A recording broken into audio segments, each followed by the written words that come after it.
Antara lain, siapa gerangan pihak yang pertama kali menyebut ihwal Peggy? Dia mengklaim melihat Peggy di lokasi, tanda petik lokasi kejadian pada tahun 2016. Dia mengaku menyaksikan bagaimana Peggy melakukan bahkan mungkin mengotaki penganiayaan itu.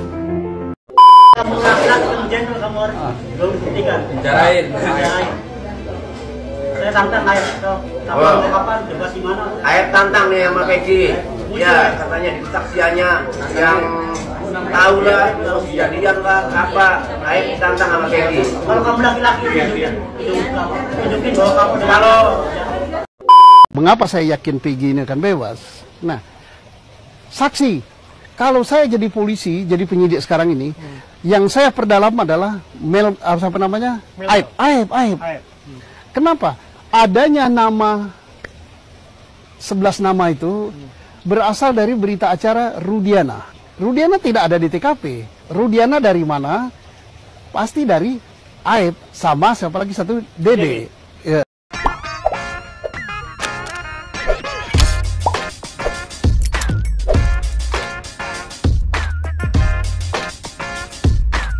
Baik sahabat sekalian, Peggy Setiawan telah dibebaskan dari jeratan hukum melalui sidang pra-peradilan, dan Hakim Eman Sulaiman telah memutuskan bahwa Peggy Setiawan kuli bangunan itu tidak terbukti secara sah dan meyakinkan sebagai salah satu pelaku dalam kasus Vina Cirebon. Yang menjadi tanda tanya besar saat ini adalah jika Peggy Setiawan, sang kuli bangunan tersebut, bukan merupakan pelaku dari kasus Vina Cirebon tersebut, lalu siapa pelaku sesungguhnya? Ini yang akan menjadi pekerjaan berat bagi pihak kepolisian untuk bisa mengungkap kasus tersebut. Dan dalam video ini kita akan mendengarkan bagaimana salah seorang pakar ya yang berkaitan dengan kriminal adalah Bung Reza Indragiri mengungkapkan bahwa yang menurut feelingnya dan keyakinannya harusnya yang bernama saksi yang bernama Aib dipanggil pihak kepolisian, karena menurutnya Aib inilah yang memberikan keterangan palsu bahwa Peggy ada pada saat itu dan terlibat dalam kasus Vina Cirebon tersebut. Sehingga dengan demikian jika Aib sudah ditahan, maka akan bisa terungkap siapa pelaku sesungguhnya.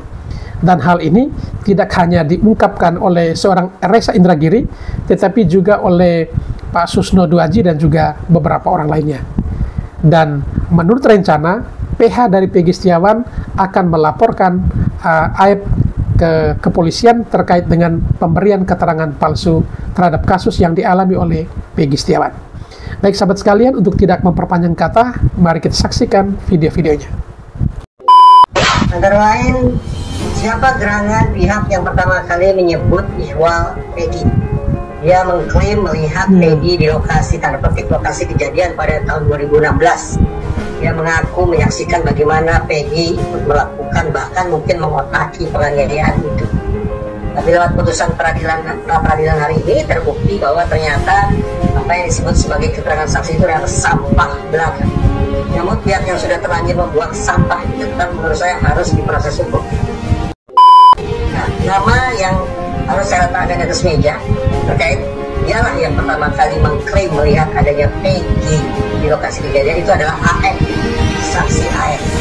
Oleh karena itu, penting kiranya para citizen, netizen, media, masyarakat luas menyemangati Polri untuk mencari saksi AF tersebut guna dimintai pertanggungjawabannya secara pidana terkait kemungkinan dia sudah membuat adanya informasi atau bahkan mungkin laporan yang palsu, menyampaikan informasi yang mengada-ngada alias false confession pada otoritas penegakan hukum.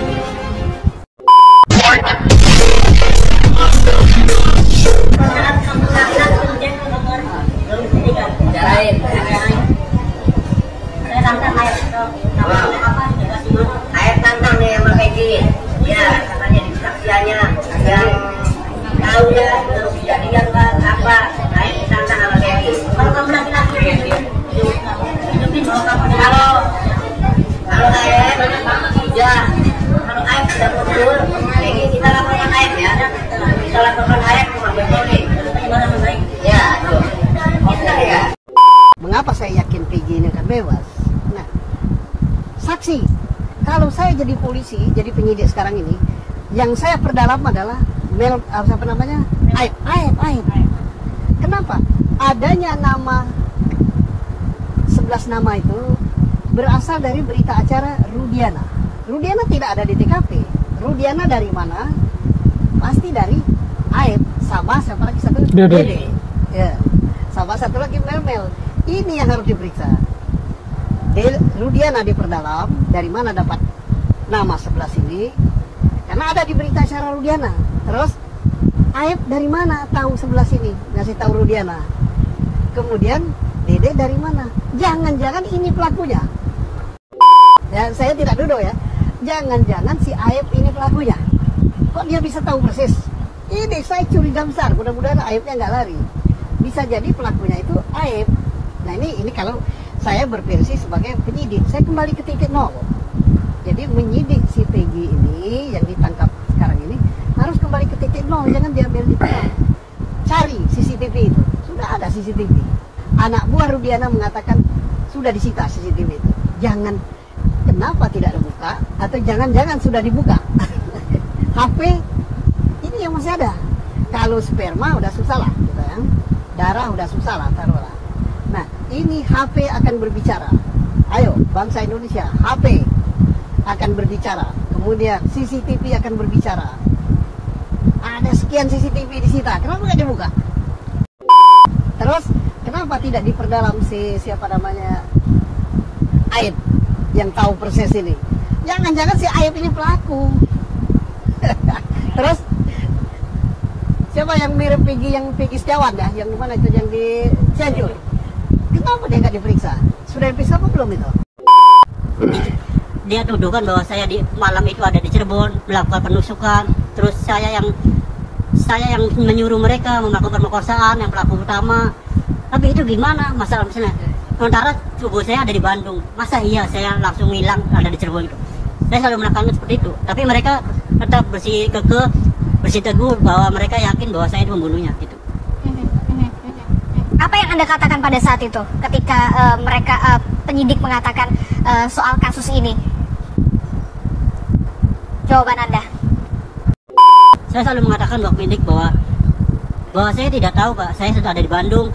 Saya waktu itu ada dijelaskan alamatnya, saya di Ranca Manyar, dan ya selebihnya saya seperti itu aja. Tapi mereka tidak mengiyakan, tidak menggubriskan kata saya. Mereka tetap bersiteguh dengan keyakinan mereka bahwa saya bersalah. Jadi, dan mereka selalu mengatakan bahwa kami tidak butuh keterangan kamu, karena kami sudah tahu benang merah kamu. Jadi saya selalu menjawab, silakan Pak, kalau Bapak misalkan tetap begitu, silakan dengan alibi Bapak. Saya tetap bersikeguh dengan keyakinan saya. Oke. Selama Anda ditahan, kemudian mengikuti menjalani pemeriksaan, ada juga tidak pada saat di tahanan atau pada saat pemeriksaan itu Anda sempat dipertemukan oleh masing-masing terpidana yang memang sudah divonis dalam kasus pembunuhan Vina dan Eki untuk dikonfrontasi? Perihal itu seingat saya tuh waktu di penyidikan ada sempat satu yang dipertemukan sama saya, namun saya tidak mengenalnya. Siapa pada saat itu? Saya kurang tahu karena saya tidak kenal. Jadi pihak polisi itu membawa satu yang masuk, ditunjukin bahwa kamu kenal nggak sama ini. Saya jawab tidak kenal, dan dia juga jawab tidak kenal dengan saya. Siap. Oke, hanya sebatas itu, tidak ada pertanyaan lain, Kang Peggy. Seingat Anda pada saat dibawa satu orang ini saksi atau terpidana, Anda tidak mengetahui? Ya. Siap. Ya benar, hanya seputar itu dan tidak ada lagi, karena saya memang tidak tahu, dan dia juga tidak tahu saya dan tidak kenal saya. Siap. Berbaju tahanan juga atau bagaimana pada saat itu? Atau orang ini? Pada saat itu dia itu pakai baju bebas, jadi dia dimasukkan ke ruang penyidik itu hanya sekedar polisi itu bertanya kepada si yang dibawa itu bahwa kamu kenal nggak sama yang itu? Dia jawab tidak kenal, dan saya juga jawab tidak kenal. Hanya sebatas itu ya pada saat itu pemeriksaan konfrontasi? Siap. Ya sebatas itu. Hanya sebatas itu. Ya hanya sebatas itu. Oke, ini juga yang kemudian menjadi sorotan adalah pada saat Anda ditunjukkan kepada publik pada saat rilis konferensi pers keterangan resmi dari Polda Jawa Barat, Anda begitu lugas dan begitu tegas sekali mengatakan kepada salah satu jurnalis kami Kompas TV pada saat itu, mengatakan saya bukanlah orang yang harus bertanggung jawab. Apa alasan Anda pada saat itu ya sampai Anda bisa berani untuk mengatakan itu secara lugas dan juga tegas, Kang Peggy? Karena dari awal yang sesudah saya bilang, seperti banyak yang saya katakan dari awal bahwa saya, keyakinan hati saya, keyakinan diri saya, bahwa saya sama sekali tidak pernah melakukan kejahatan sekejam itu, dan saya tidak pernah sama sekali punya pikiran untuk menyakiti seseorang, dan apalagi membunuh dan memerkosa. Perbuatan itu sangat keji buat saya. Jadi saya merasa hati nurani saya itu tidak terima karena saya dituduh untuk melakukan kejahatan yang seperti itu, dan keluarga saya dilibatkan. Ya ibaratnya mereka itu menghancurkan nama baik saya, menghancurkan masa depan saya, terus menghancurkan nama baik keluarga saya, itu membuat hati nurani saya jadi semakin menggebu-gebu untuk mengungkapkan kebenaran sebenarnya, karena saya tidak ingin membohongi publik, karena saya tidak ingin membohongi keluarga saya seperti itu. Jadi saya berani mengatakan itu secara spontan karena hati nurani saya. Jadi Anda mengatakan saya bukan pelakunya, saya tidak pernah melakukan itu secara spontan saja Anda berani dan mengatakan itu di depan wartawan, begitu ya? Oke. Benar, itu saya katakan secara spontan dan tidak ada unsur. Oke, terakhir Kang Peggy, apa yang ingin Anda sampaikan setelah ini semua sudah benar-benar sudah divonis pembacaan kalau memang penetapan tersangka dari Anda ini memang sudah batal demi hukum, apa yang ingin Anda sampaikan utamanya kepada keluarga dan juga tim kuasa hukum serta masyarakat yang memang netizen salah satunya yang terus mengawal kasus ini sampai adanya putusan pra-peradilan ini? Silahkan Kang Peggy. Pertama-tama saya mengucapkan terima kasih banyak kepada pihak keluarga, terutama kedua orang tua saya, adik-adik saya, seluruh keluarga besar saya, tim kuasa hukum saya yang tidak pernah lelah untuk terus berjuang untuk menegakkan keadilan ini dan bisa mendukung saya. Dan saya juga ucapkan terima kasih banyak kepada netizen Indonesia yang selalu mendukung dan selalu mensupport, memberikan semangat yang lebih bagi saya, dan selalu kepada keluarga saya sangat mengucapkan terima kasih banyak kepada mereka semua, dan kepada seluruh wartawan, pada media, kepada seluruh masyarakat Indonesia.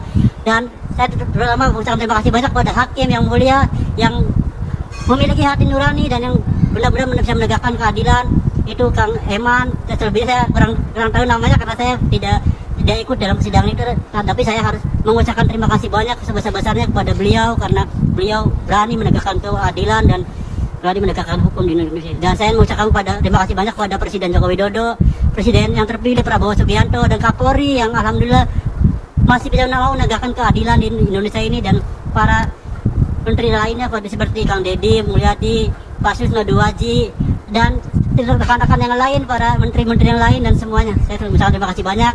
Mungkin saya tidak bisa mengungkap dengan kata-kata, namun saya selalu mendoakan mereka semua yang terbaik. Semoga Allah Subhanahu wa Ta'ala membalas perbuatan mereka, dan semoga mereka dilancarkan rezekinya dan dipermudah segala urusannya. Dan saya terima kasih buat kuasa hukum saya, Pak Niko, Bu Yanti yang selalu pertama menjadi penyemangat pertama saya, dan Pak Adnan dan yang lain, tim yang lain, Pak Imron, Pak Iman, terima kasih banyak, Pak Tony yang selalu semangat menyuarakan kebenaran, dan Pak siapa yang lain, pokoknya semuanya.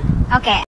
Terakhir, apa yang pesan yang ingin Anda sampaikan kepada pihak kepolisian? Karena dengan gugurnya status Anda menjadi tersangka, itu artinya pihak kepolisian masih punya PR untuk benar-benar bisa memburu dan menemukan Peggy alias Peron, pelaku pembunuhan Vina dan juga Eki. Apa yang ingin Anda sampaikan pesan untuk pihak kepolisian?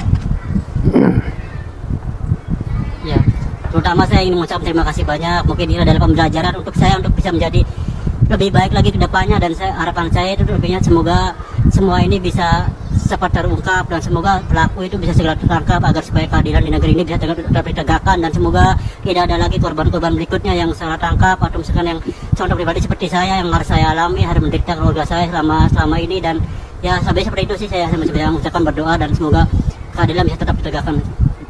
Oke, baik, terima kasih Peggy Setiawan telah bergabung bersama kami dalam Sapa Indonesia Pagi. Sehat selalu dan selamat. Oke, hari ini Rabu 19 Juni kita setelah menindaklanjuti arahan dari Polres Cirebon, yaitu tentang pengaduan kita bahwa adanya dugaan memberikan keterangan yang tidak benar ya. Kemudian rekayasa penetapan tersangka khususnya klien kami Sakat Tatal ya. Artinya memang setelah berdiskusi dengan Polresta Cirebon dan Bareskrim, ada beberapa upaya kalau menyangkut etik dapat diterima di Propam. Jadi laporan tentang Pak Rudi yang menangkap langsung kemudian melakukan satu proses penyidikan ya. Kemudian dengan melakukan upaya-upaya yang kita punya rekam jejak, diantaranya pernah melakukan ke Propam dan ke Komnas HAM, ditindaklanjuti dengan surat untuk ditindaklanjuti. Oleh karena ini selama ini belum ada tindak lanjutan, kami meminta kepada Bareskrim ya, walaupun dari hasil di Bareskrim saat ini mengatakan adanya 2 provinsi wilayah lokus yang berbeda, mungkin akan diarahkan ke Polda Jawa Barat. Tapi surat tanda terima pengaduannya sudah diterima oleh Bareskrim. Jadi apakah mekanisme ini kami yang membuat laporan sendiri langsung di Bareskrim atau Bareskrim yang mendelegasikan kepada Polda Jabar? Dan menurut keterangan dari Bareskrim maupun dari Propam, mereka sudah turun langsung juga untuk mereka mengapresiasi laporan ini, sehingga kita minta adalah keadilan. Polisi jangan terpaku pada putusan pengadilan yang sudah inkrah, karena banyak sekali kejanggalan-kejanggalan yang kita melakukan upaya. Hari ini saya juga sudah dikontak langsung oleh Lembaga Perlindungan Saksi dan Korban untuk melengkapi keperluan dan identitas maupun segala yang ada berkaitan dengan kronologis, bukti-bukti putusan untuk dikoordinasikan dengan Lembaga Perlindungan Saksi dan Korban.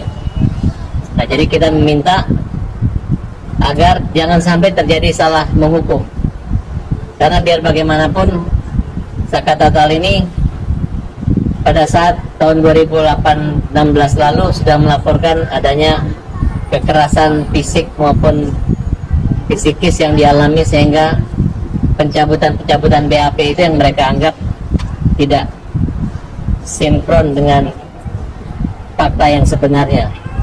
Kemudian dari saudara Rudiana, yang mana arahan-arahan BAP termasuk Liga Akbar itu, mereka sudah mencabut kesaksian-kesaksian itu.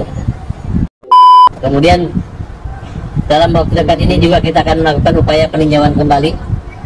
Nah, di mana salah satu yang kita butuhkan adalah adanya laporan-laporan terhadap orang-orang yang mencabut laporan itu. Sebaiknya pihak Bareskrim maupun Polda maupun Polresta untuk menindaklanjuti. Nah, kalau dianggap perintangan bagi kita, yang merintangin penyidikan adalah pihak-pihak penyidik yang tidak profesional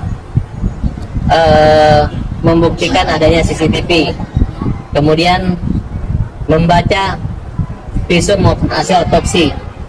Nah, kemudian mereka membuat satu pernyataan-pernyataan dalam berita acara bahwa telah terjadi pembunuhan dengan luka tusukan dan akibat kematian samurai dan lain sebagainya. Ternyata dalam visum itu tidak ada luka atau tusukan. Ternyata hanya benturan dan lebam yang awalnya memang diduga adalah karena kecelakaan, tapi ternyata bukan kecelakaan. Itu menurut versi mereka, sehingga orang-orang yang tidak bersalah, sebagian tidak bersalah inilah yang merasa Sakat Tatal keberatan, sehingga kita perlu meluruskan kembali bahwa bagaimana mengajak pihak kepolisian untuk mencermati lagi bagaimana tuntutan dakwaan jaksa, kemudian bagaimana pertimbangan majelis hakim. Kita lihat apakah pantas seorang Sakat Tatal yang memang sudah menjalani hukuman ini untuk mendapat perlakuan seperti itu. Ya, memang saya lihat ada beberapa kejanggalan di dalam putusan-putusan hakim yang kita akan tuangkan dalam memori PK nanti. Yang mudah-mudahan Sakat Tatal akan mendapat keadilan, dan itu kan awal dari PK kita itu akan membuat titik terang buat terungkapnya walaupun mereka pernah dihukum, tapi minimal pihak polisi maupun jaksa hakim tidak pernah terjadi salah tangkap dan salah orang dalam perkara ini. Pengacaranya bukan memenjarakan Rudiana, tapi bisa meletakkan kembali bahwa kan Rudiana kan korban, jadi jangan salah mengerti. Tapi jangan sampai kesalahan dia yang tidak bisa dikoreksi dulu membuat ketidakadilan ini terus hidup. Ya kalau memang mereka pembunuhnya mungkin tidak pantas mendapat hukuman sebesar itu. Tapi kalau bukan mereka yang membunuh, ya berarti masih ada waktu untuk mengungkap kembali melalui CCTV atau orang-orang yang dicurigai atau orang-orang mungkin yang DPO itu, mungkin saya nggak tahu DPO itu. Pengacara yang menyerang kami kemarin yang mendapat bocoran data dari mana sehingga mengejek-ejek baik Peggy maupun Tata agar mereka bersiap-siap juga untuk mendapatkan laporan balik dari kami. Hari ini Pengadilan Negeri Bandung telah mengabulkan pra-peradilan dan membebaskan Peggy Setiawan, Peggy Perong katanya. Karena yang ditangkap bukan Peggy Perong tapi Peggy Pegong. Ya kita teman-teman gimana? Senang semua kan kawan semua? Senang. Alhamdulillah. Mohon doa restu. Sejam lagi kita akan melakukan pendaftaran peninjauan kembali Saka Tatal Pengadilan Negeri Cirebon. Semangat semua ya Pak Gus. Dan kami wanti-wanti, kami ingatkan semua pengacara-pengacara saksi ya, pengacara-pengacara yang menyerang kami kemarin yang mendapat bocoran tidak tahu dari mana sehingga mengejek-ejek baik Peggy maupun Saka Tata agar mereka bersiap-siap juga untuk mendapatkan laporan balik dari kami bahwa selama ini kita dengan niat baik untuk meluruskan, menegakkan kebenaran dan keadilan, menerangkan ketidakadilan itu, tapi dihambat oleh orang-orang yang memiliki niat jahat kepada kami semua. Gimana Bu Didin? Semangat lagi ya, menyala lagi Bu Didin, menyala lagi. Selama ini Bu Didin dibuli-buli sama oknum-oknum, tapi tenang aja Bu Didin ya, kita menyala lagi, semangat lagi. Kita harap kalau memang ini pembunuhan, siapapun yang membunuh ditangkap. Tapi kalau ini bukan pembunuhan, bebaskan yang bukan membunuh. Oke, para kapas dari Kota Cirebon melaporkan buat seluruh masyarakat Indonesia, salam keadilan, salam perkasa pengacara keluarga Saka dari Kota Cirebon melaporkannya. Terima kasih. Terima kasih Mas Farhad, luar biasa. Orang Cirebon banyak terima kasih Mas Farhad. Terima kasih Pak Yasin, Pak Krisnamurti. Saya putusin menjadi banyak terima kasih. Siap. Ayo, coba semangat Marlina, Dandan. Bawa di studio. Saya serius nih kalau mau saya pengacara. Sekarang Vertigo. Bang, satu kata untuk Bang Rasman. Selamat menikmati Vertigonya. Saya nonton di mana saat? Di Ainus. Di Ainus. Dari mana aturannya? Kalau tersangka harus dipanggil dulu. Sudah dikaji tersangkanya tidak sah, DPO-nya tidak sah. Kalau udah DPO dipanggil dulu ya. Ya, saya bilang kalau DPO dari mana aturannya kalau DPO harus dipanggil dulu. Orang DPO-nya tidak sah. Ya, Anda belajar hukum nggak? Farhad Abbas beri kecaman keras buat oknum pengacara yang dianggap dirinya menghalang-halangi sebuah kebenaran. Dan kami wanti-wanti, kami ingatkan semua pengacara-pengacara saksi ya, pengacara-pengacara yang menyerang kami kemarin yang mendapat bocoran tidak tahu dari mana sehingga mengejek-ejek baik Peggy maupun Tata agar mereka bersiap-siap juga untuk mendapatkan laporan balik dari kami bahwa selama ini kita dengan niat baik untuk meluruskan, menegakkan kebenaran dan keadilan, menerangkan ketidakadilan itu, tapi dihambat oleh orang-orang yang memiliki niat jahat kepada kami. Semangat Bu Didin, semangat lagi ya, menyala lagi Bu Didin, menyala lagi. Selama ini Bu Didin dibuli-buli sama oknum, tapi tenang aja Bu Didin ya, kita menyala lagi, semangat lagi. Kita harap kalau memang ini pembunuhan, siapapun yang membunuh ditangkap. Tapi kalau ini bukan pembunuhan, bebaskan yang bukan membunuh. Luar biasa. Menurut kalian, oknum pengacara siapakah ini? Kalau kita sering melihat statement-statement oknum pengacara yang selalu menyerang pihak Peggy Setiawan dan selalu teriak-teriak tidak lain tidak bukan apakah orang-orang ini yang ada di atas ini ya Lur. Wajib itu Bang Farhat melaporkan oknum-oknum tersebut ya. Kata-katanya kan selalu ini lidahnya tajam. Dia sering ngomongan selalu menyudutkan pihak Peggy dan mendukung ladosing. Ya apalagi ini si nenek-nenek itu TPF model apa toh wajib ini dilaporkan semua dan para saksi ya. Untuk Bu Titin menyalalah secepatnya. Kami selalu mendukung timnya Bang Farhat dan Bu Titin kawal kasus ini Lur, agar oknum-oknum yang di atas ini segera mendapatkan azabnya. Bagaimana Ketua? Bohong. Yang hebat. Rasman sekarang vertigo. Bang, satu kata untuk Bang Rasman. Selamat menikmati vertigonya. Saya nonton di TV di iNews. Dari mana aturannya? Kalau tersangka harus dipanggil dulu. Sudah dikaji tersangkanya tidak sah, DPO-nya tidak sah. Kalau udah DPO dipanggil dulu ya. Ya, kan bilang kalau DPO dari mana aturannya kalau DPO harus dipanggil dulu. Orang DPO-nya tidak sah. Ya, Anda belajar hukum nggak? Saya mendapatkan pagi-pagi telepon dari salah seorang, nggak usah sebutin ya, anggota Intel atau apa. Yang jelas saya kan mantan anggota juga. Nah, jadi ada telepon mengatakan, Bang, sebenarnya Bang, si Peggy yang ditangkap itu, menurut informasi bukanlah Peggy Perong. Peggy Perong itu memang ada Bang, tetapi di geng motor. Nah, saya bilang, tolong kamu dalami lagi. Tolong dalami, tapi gini Bang, orang ini mereka ini persatuannya mereka kuat Bang. Kuat, tetapi yang jelas itu Peggy Perong itu memang ada. Menurut pengakuan dari orang manapun saya. Disebutkan di mana nggak Pak orangnya?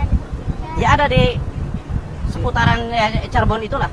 Makanya saya bilang agar aparat ini mencari informasinya sebenarnya. Kita kan banyak intelijen kita. Banyak loh. Bahkan saya pun sebenarnya kita siap, kita cari ayo kita sama-sama. Jangan sampai saya bilang, jangan sampai orang yang tidak bersalah dihukum. Kasihan. Bisa memakai selamat Pak. Saya nonton di TV di iNews.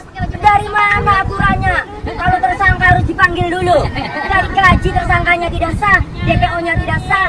Kalau udah DPO dipanggil dulu ya. Ya, kan bilang kalau DPO dari mana aturannya kalau DPO harus dipanggil dulu. Orang DPO-nya tidak sah. Ya, Anda belajar hukum nggak?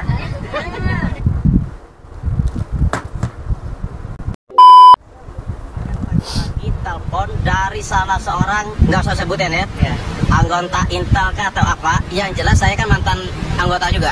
Nah, jadi ada telepon mengatakan, Bang, sebenarnya Bang, si Peggy yang ditangkap itu, menurut informasi bukanlah Peggy Perong. Peggy Perong itu memang ada Bang, tetapi di geng motor. Nah, saya bilang, tolong kamu dalami lagi. Tolong dalami, tapi gini Bang, orang ini mereka ini persatuannya mereka kuat Bang. Kuat, tetapi yang jelas itu Peggy Perong itu memang ada. Menurut pengakuan dari orang manapun saya. Disebutkan di mana nggak Pak orangnya? Ya ada di seputaran Cirebon itulah. Makanya saya bilang agar aparat ini mencari informasinya sebenarnya. Kita kan banyak intelijen kita. Banyak loh. Bahkan saya pun sebenarnya kita siap, kita cari ayo kita sama-sama.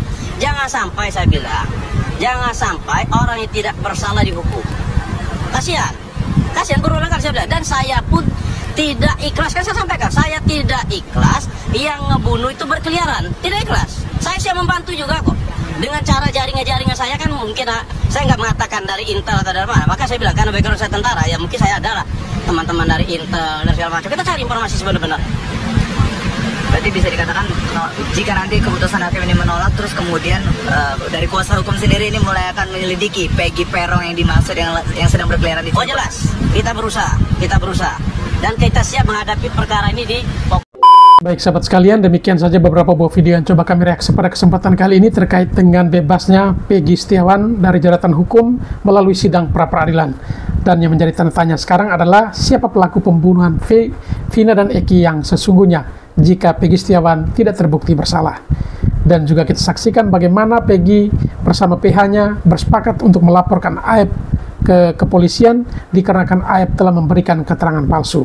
Dan juga Rasman, ya, Rasman disikat oleh Farhad Abbas dan juga beberapa pengacara lainnya hanya karena Rasman menyampaikan sesuatu yang di luar dugaan mereka, bahwa menurut Rasman, Peggy adalah pelakunya dan akan terbukti bersalah, tetapi ternyata Peggy bisa lolos dari jeratan itu. Oleh karena itu, para PH dari Peggy Setiawan, ya mereka mungkin juga menganggap Rasman ya perlu banyak belajar lagi karena analisa Rasman itu keliru. Baik sahabat sekalian, setelah menyaksikan video-video tadi, barangkali ada yang mau berkomentar, silakan tulis di kolom komentar.